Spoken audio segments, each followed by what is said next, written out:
Hi guys, this is Praneeth Bhatt on Bollywood Nazar. No gossip, only truth.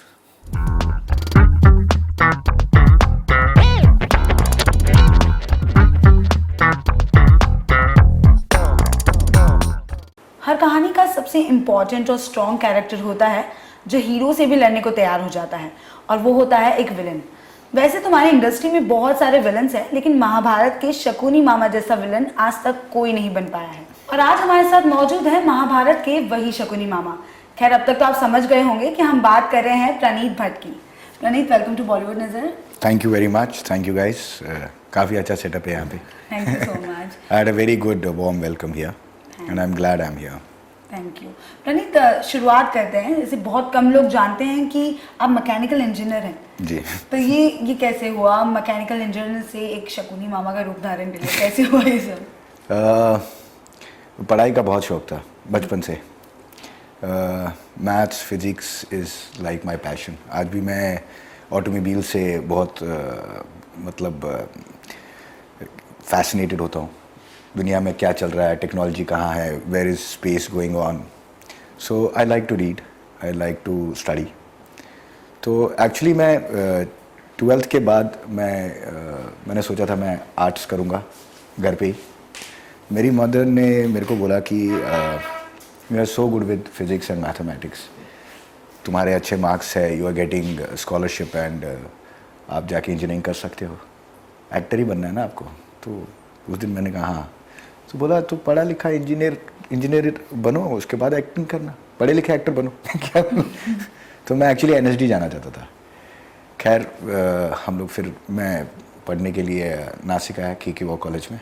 वहाँ मैंने पढ़ा और खूब मस्ती की वहाँ कॉलेज में. बहुत अच्छे मेरे टीचर्स और मेरे कलीग्स थे. और अच्छी बात यह है कि मेरे टीचर्स को मैंने बोल दिया था कि I want to become an actor, but I have come here to study. तो मैं पढ़ाई भी अच्छे से करता था और फिर फैशन शोज़ और ये सब शुरू हो गए. थिएटर करता था वहाँ पे. हाँ, मॉडलिंग भी करता था. फिर कॉलेज में मेरे को कल्चरल सेक्रेटरी बना दिया. तो और काफ़ी सारी यादें हैं एक्चुअली. उस कॉलेज में जो मैंने पढ़ाई की, उस कॉलेज ने बहुत कुछ मुझे सिखाया. मेरे एक्टिंग करियर को भी सपोर्ट किया और एक बेस बन गई.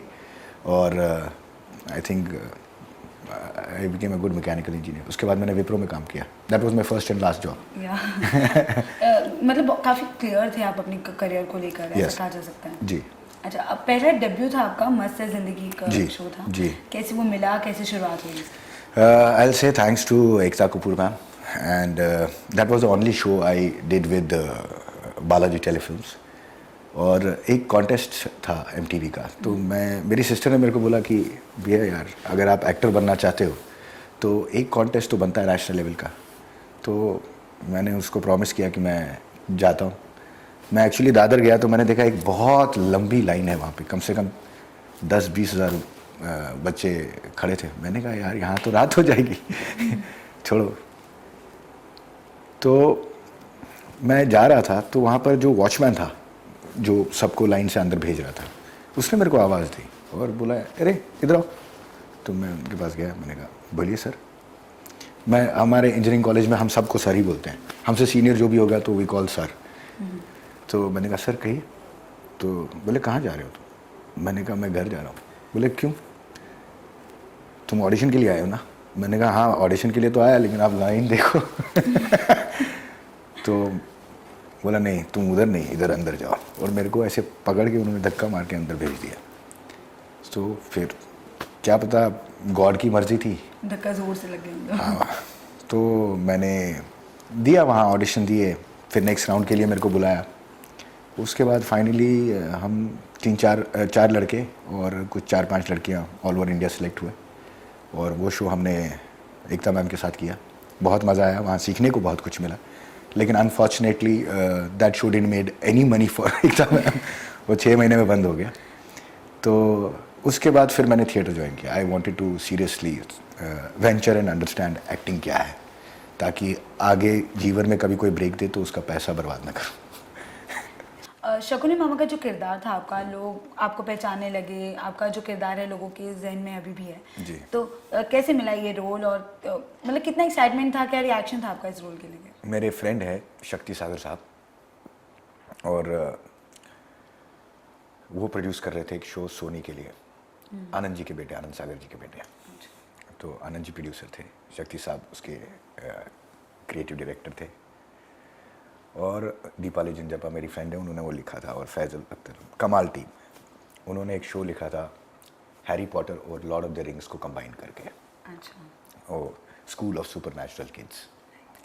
तो उसमें से उन्होंने मेरे को एक रोल दिया, शेफान था, जो एक ग्रे शेड विलन है, दूध है, बट उसमें एक कमाल ह्यूमर है। तो उस पर उन लोगों ने बहुत खर्चा किया और शो बहुत अच्छा बना, लेकिन अनफॉर्चुनेटली उस वक्त वो चला नहीं। बाकी इंटरनेशनल चैनल्स ने उसको ख़रीदा, देखा, लेकिन उसके जो एक क्रिएटिव डायरेक्टर थे दूसरे, गीत मैंने कंप्लीट किया, तो गीत के बाद गीत कर रहा था मैं, और उसमें मैं एकदम स्पेक्स पहन के, क्लीन शेव, साइड से मांग निकाल के हकला के बात कर रहा था। तो मेरे को 2-3 बार फ़ोन आया महाभारत के लिए। पहले मेरे को बोला गया कि आप युधिष्ठिर के लिए ऑडिशन दीजिए, तो मैंने कहा sir I am not positive किया है, ये तो राम ही कर रहा हूँ मैं, कुछ डेप्थ चाहिए। फिर प्रमोद जी हैं, गॉड ब्लेस हिम, वो कास्टिंग कर रहे थे, उन्होंने फिर वापस फ़ोन किया, बोला तुझे लगा होगा युधिष्ठिर तेरे लिए बड़ा है, तो तू नकुल या सहदेव कर ले। And I was like 28 years old. तो मैंने कहा सर वो बात वो नहीं है, मेरे को पॉजिटिव नहीं करना है। फिर मेरी भांजी पैदा हुई इन अ स्पैन ऑफ 1 मंथ। मैं पूना में था और मेरे को वापस फ़ोन आता है, और इस बार वो जो क्रिएटिव डायरेक्टर हैं उन्होंने मेरे को फ़ोन किया, वो महाभारत पे थे for a brief amount of time, मुझे लगता है सिर्फ मेरे को कास्ट करने के लिए थे वो। तो उन्होंने मेरे को फ़ोन किया, बोला मैं महाभारत बना रहा हूँ। मैंने कहा सर मेरे को ऑलरेडी 2 बार फ़ोन आया, I am not interested in positive. बोला नहीं, मैं तेरे से ये पूछना चाहता हूँ, अगर तुझे महाभारत में कोई रोल करना है तो तू कौन सा करेगा? मैंने कहा सर महाभारत में सिर्फ 2 ही रोल है। बोला कौन कौन सा? मैंने कहा सर एक वासुदेव श्री कृष्ण है और दूसरे मामा शुकनी है, यही है महाभारत। तो बोले तुझे कौन सा करना है? मैंने कहा सर मामा शुकनी। मैंने बोल दिया। बोले आजा कल हम लोग टेस्ट करते तेरा। मैंने अपनी बहन को बोला, मैंने कहा यार मैंने बोल दिया, इन्होंने बुला लिया। तो मेरे सिस्टर ने बोला भैया बोल दिया है तो कर दो। मैंने कहा लेकिन मामा शुकनी, मतलब एक्टिंग की भूख है मुझे, लेकिन मामा शुकनी कितना बड़ा रोल है, तुझे लगता है मैं संभाल पाऊंगा? तो मेरी सिस्टर ने बोला संभालोगे भैया, जाओ। अगले दिन मैं आ गया, इन्होंने स्क्रिप्ट दी और मैंने उसको समझा, मैंने ऑडिशन दे दिया। मैं उस ऑडिशन को देखता हूँ, मैं अपने आप को कास्ट नहीं करूँगा आज भी। और लेकिन सिद्धार्थ कुमार तिवारी, उन्होंने मेरे को कास्ट किया और उन्होंने मेरे को बुलाया, मैं उनसे मिलने गया। तो मैंने उनको बोला सर आपने मेरे को कास्ट कर दिया है, आर यू श्योर कि आपने करेक्ट कास्टिंग की है? तो उन्होंने मेरे को देखा, ही smiled and he said I am very confident and sure. अगर मैं श्योर नहीं होता तो तू मेरे कैबिन में यहाँ नहीं बैठा होता, कहीं बाहर तेरे को चाय वाय कॉफ़ी वॉफ़ी पिलाते हैं, तू अच्छा बच्चा है, अच्छा लड़का है, अच्छी बातें करता है और सिंपल है, but I am confident. Why? मैंने कहा सर आई एम स्केर्ड, इतना बड़ा रोल, पूरी महाभारत इस पर है सर, पूरी महाभारत रचनी है, मैं डर रहा हूँ। मैंने सच बोला उनको। तो बोले डर मत, मेरे पास कुछ किताबें महाभारत की 2, जितनी पढ़नी है पढ़, समझ इसको और इसको बना, और हमसे जो हो सकता है हम तेरे को सपोर्ट करेंगे। दे स्टार्टेड वर्कशॉप्स, रजत जी हमको ट्रेन कर रहे थे, घुड़सवारी कर रहे थे, मार्शल आर्ट्स कर रहे थे। मैंने जितने लेखकों की इंटरप्रिटेशन है महाभारत की सब मैंने पढ़ी, और जब मैं वास्तव में मामा शुकनी को समझ गया तो मैंने कहा यार ये भी एक्चुअली धर्म की स्थापना करने के लिए आए थे। अगर ये नहीं होते तो वासुदेव कृष्ण कैसे आते? तो बैठकर पूरी टीम ने इस पर हमने काम किया और बन गई महाभारत। मामा शुक्नी। मेकअप, सेटअप, लैंग्वेज, ये सब कहीं आपको बैरियर लगे? कभी ऐसा लगा कि नहीं हो पाएगा ऐसा कुछ?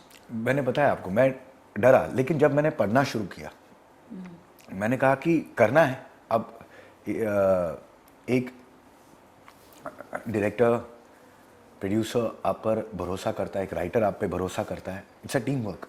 और पहली बार इतने बड़ी लीग, इतना बड़े सेटअप में मैं काम कर रहा था, विच इज़ मेरे को नहीं लगता कि इतने बड़े ग्रेंजर का कोई शो आज तक इस देश में बना है या आगे बहुत सालों के बाद बनेगा। मतलब महान दृश्य था वो। 500 लोग घूम रहे हैं, ऐसा लग रहा है शहर है बसा हुआ है। इधर हस्तिनापुर है, इधर जंगल है पांडव घूम रहे हैं। तो 3-3 यूनिट लगे हुए हैं, फिल्म के कैमरा चल रहे हैं और बड़े बड़े डायरेक्टर्स हैं, इतने बड़े राइटर्स हैं, इतना बड़ा सेटअप। तो मेरे लिए ये नया था।